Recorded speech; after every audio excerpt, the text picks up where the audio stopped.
everyone, my name is Gamer Corey and welcome back to another Minecraft tutorial video. Now in this video, I am going to show you guys how to build a mob farm that is right behind me. And it does use a little bit of redstone, and I will be dropping a video later that has a non-redstone edition. But if this is something that you guys want to learn how to build, then stick around because we're about to build it right now. So in order to get this entire build set, I definitely recommend that you guys just kind of spend some time looking for a good ocean place. And the reason that I recommend it is because it's relatively deep. So you're going to want to find one of the deepest points in the ocean.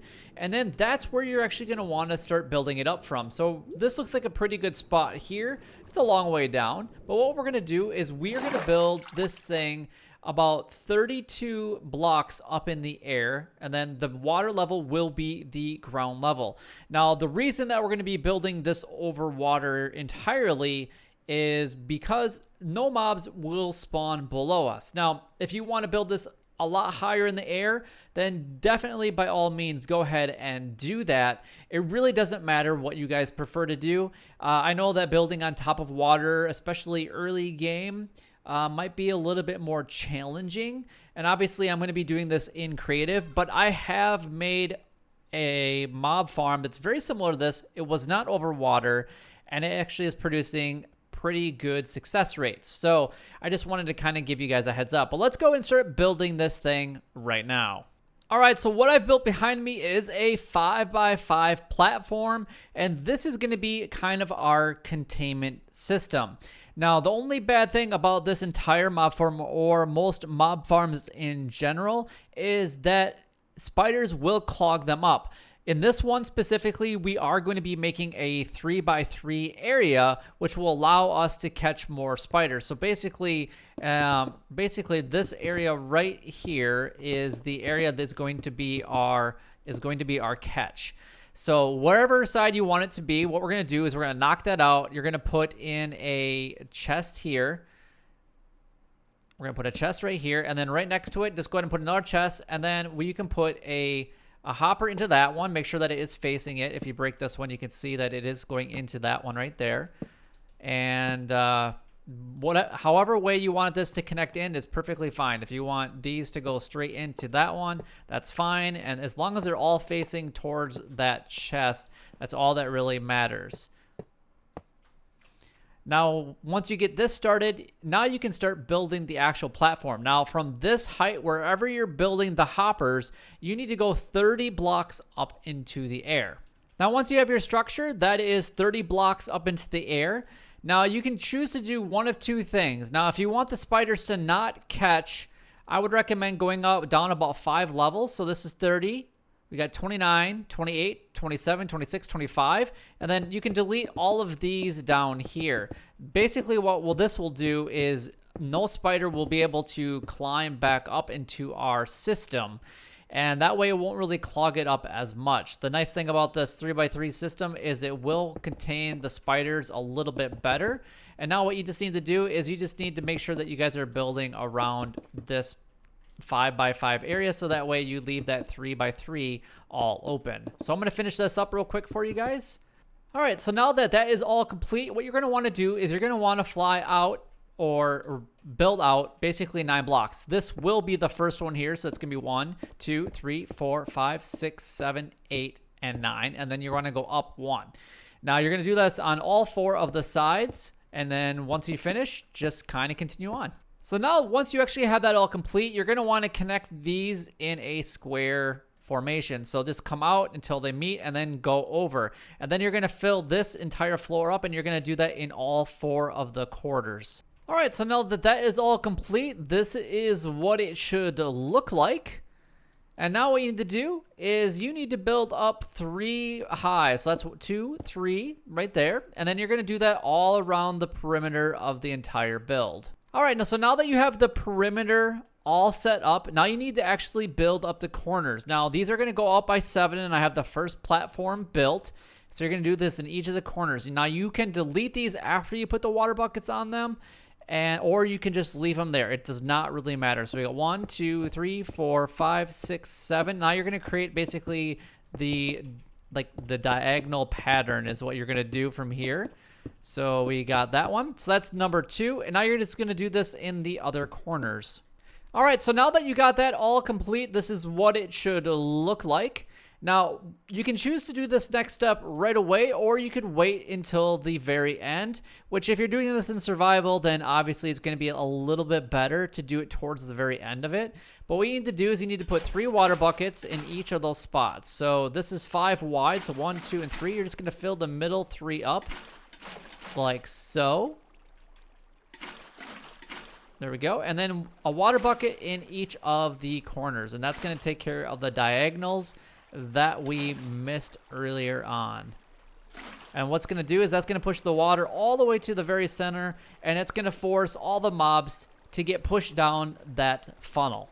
All right, so now we can move on to the next phase of this build. Now, the next part of this build is going to be building the platforms for the mobs to spawn on.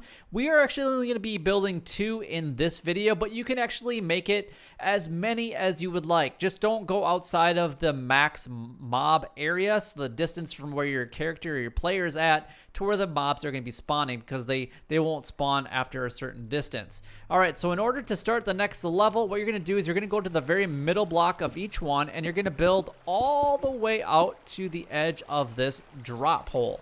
So here we go. That's the first one. And then this is going to be the second one right here. And then we got the third one, like so, and then the fourth one here.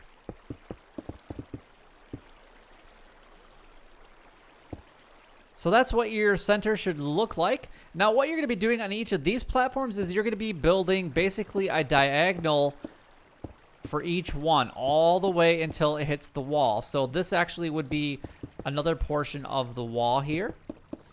So you're going to be filling in each of these side areas. So we're going to have a diagonal for each of these, like so. And then with the wall being built up, one more. Now what you're going to do is inside of all this, you're going to go ahead and fill this in. So each of these is going to look like this when you do build it. All right, so that's what the first one should look like. And now we're going to repeat that pattern on all of the other sides. So this is what your platform should look like when you are all done with all the diagonal pieces. It should have this nice little X on there. Now what you're going to do from here is you're going to grab and put dispensers on each of these levels, and you're going to put them on the long level. So the one that points out to the furthest point, you're going to turn around and put the dispenser on each of those 4 platforms that you just got done building. Now at this point, what you're going to do is you're going to build up a couple levels, and like so, and you're going to do this all the way around the perimeter once more. All right, so now that you have that all done and complete, now you're going to basically copy this exact same level once more on top of it. Now make sure that you guys do go ahead and put your water bucket in each of the platforms or each of the dispensers.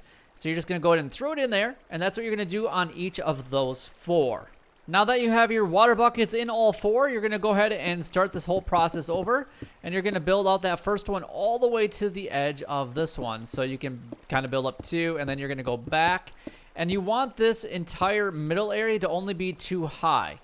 Now you could make it 3 to get Enderman to spawn in there, but I find that the efficiency is a little bit lower, and it takes a little bit more wiring at the very end with our redstone if we do make it 3 high. It's definitely doable. It's up to you guys what you prefer. In this tutorial, we are just going to be going the 2. All right, so as you can see, I duplicated the exact same level as below. Now I said that we are only going 2 levels high, so now what you need to do here again is go ahead and place your dispensers. You're going to go to the long row of each one, and you're going to follow this back, and you're going to go ahead and put that one there, and you're going to follow this one back, and you're going to put it there. And that's actually in the wrong spot, right about there. And then we got the last one, which should be this one right there. Perfect. So now you just have to go up 2 more higher on each of these areas, and then basically put in your roof. So if you go 3 high like so, and you're going to go ahead and put in your water again. So just make sure that you guys drop down here, and you can go ahead and grab your water, and you can actually throw that in like so. And you're going to go to each of these dispensers and go ahead and put in a water bucket, because that will be important for later. All right, so this is what your mob farm should look like so far. Now what you need to do is just do a little bit of wiring. So now on each of these specific areas, now just keep in mind that obviously I am doing this in creative, so it's going to be a little bit more tricky. So when you're building up, when the level that this is on, because this sits inside of that level, just go ahead and build out and then make a ring all the way around the exterior. If you do that at the very beginning of the when you're doing this, that will make it so much easier for you guys, because this is where we're going to go ahead and hook up the redstone for the wiring that we're going to need to do. Now at each dispenser, you need to make sure that there's actually 6 blocks right here, and you're going to do that on each of the heights. So each of those, and then again you're going to want to do a ring around. All right, so this is what your rings around the perimeter should actually look like. 6 around the dispenser, so just 1 on each side, and then 2 deep, and then 1 behind it. And then what you're going to do here is you're going to start placing down your redstone repeaters. So behind each of the dispensers you need 1, and then on each of the levels you need 1 about halfway through each one. Now if you want to make it symmetric, you definitely can. You don't have to by any means, but you're just going to go ahead and place these basically 1 on each side, and then in front of each of the dispensers. Now this is going to be how the flush system will actually work for your mob farm. All right, so now that we have the repeaters put around each of the sides, you'll see that the last side here, I don't have any, because this last repeater will be the last one in the wiring sequence. So we're going to have something that's going to basically be coming up from here, and I'll show you guys that here in just a moment. It's going to come up here, it's going to power that, and then it's going to send it out along. So now what you can do is you can actually wire it up with your redstone. So if you grab your redstone out, what you're going to do is you're just going to go ahead, and I'm going to start it probably right about there, because that's where the wiring is actually going to start. And then you're going to go ahead and just go around the entire perimeter, basically putting dust all along that walkway that you actually just got done creating.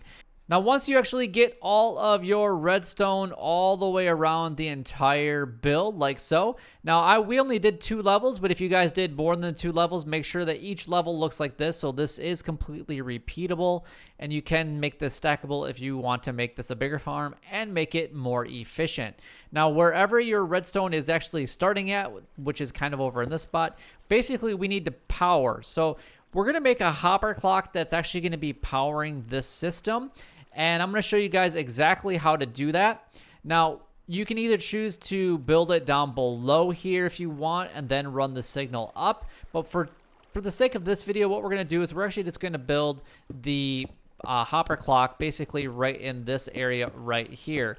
Now, if you guys have never built a hopper clock before, they're actually really easy to make. They do require 2 hoppers. So the first one, you're just going to have to go ahead and put down basically anywhere. Now, this next one, what you're going to do is you're going to put it so that it faces in. You can see the tail at the bottom. Now, the first one that you put down, you need to basically destroy that one and then put one into it. So you can see that the hoppers are actually facing each other. Now, at this point, this is where your comparator will come in. You're going to put a comparator that way, and you're going to put a comparator that way. All right, so now from here, all you have to do is go ahead and put a block on each of the side. It does not matter what block it is. And then you're going to put a redstone dust here and a redstone dust here. Now, the only thing that I don't have out is a sticky piston, so you will need a sticky piston in order to do this. Actually, you'll need 2 of them. So you're going to go ahead and put a sticky piston here, and then you're going to put a sticky piston here. Now, this is where your redstone block will actually go. So once you are done building your hopper clock, which is what we just got done building, then what you need to do is you need to take a repeater, and this repeater will actually create a longer signal strength. So now what we need to do is we just need to bring this over to this area right here.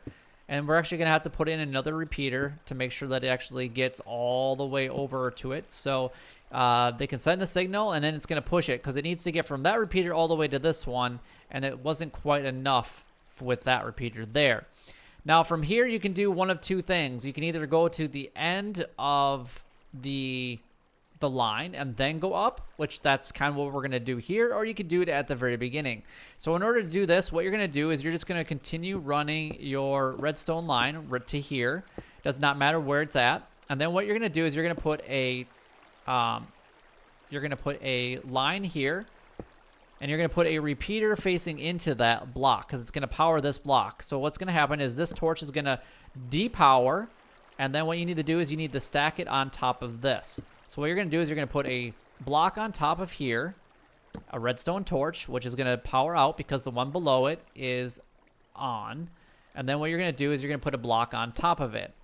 Now what you need to do from here is we need to create an output when this one is set up. So what we're going to do is put a repeater here, and then we're actually just going to go ahead and redstone dust this around the corner.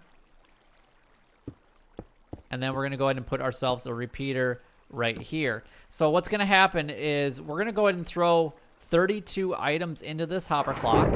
And what's going to happen is these items are going to go from one side to the other. And when they all go completely over, what's going to happen is it's actually going to move that redstone block, and it's actually going to create an entire signal all the way across. You saw that happen? It's going to basically fire at two systems. So the first one would be, it'd be dry. And now the water is technically is retracted from it, so now the mobs could spawn. The last step on this entire system, now this is fully automatic. Once you set up that hopper clock, you should never have to touch it again. Now you can wire this a couple different ways if you want. Now this is just one way to do it. Now if you wanted to, if you were going up other levels, what you would do from here is you would actually take this redstone torch and put it on top here. And then you would put a stone block on top of that one. And then you would put a torch on this one. And that's how you would actually get that to go up. Now, you could technically do that over here if you wanted to. So once you get your roof all complete, I would recommend putting a non-spawnable item on the top of your roof so that no mobs spawn at night. Now, obviously, I am in creative, and I have my daytime set to false. So I don't really have to worry about it. But if you don't put anything on the top, like carpet or a slab of some kind, then what's going to basically happen is you're going to get mobs that will spawn on this top platform, making this a lot less efficient. All right, so I've been letting this thing run for just a little bit of time. And let's go ahead and check our chest right here to see what kind of droppings that we've got. And not too bad. I've only been letting this sit for maybe 5 to 10 minutes, if even that. And you can actually already hear that there's actually a lot of mobs already falling down here. So that's actually pretty good. That is everything. There you can start to see that we were getting some more mobs falling down here as this was going. But if this does help you out in any way, then don't forget to like, comment, and subscribe down below. It would help me out a lot and is greatly appreciated. This was a lot of fun to build for you guys, and I hope that it does benefit you. But until next time, YouTube, you guys keep doing what you're doing because you're already doing it, and you guys stay gaming.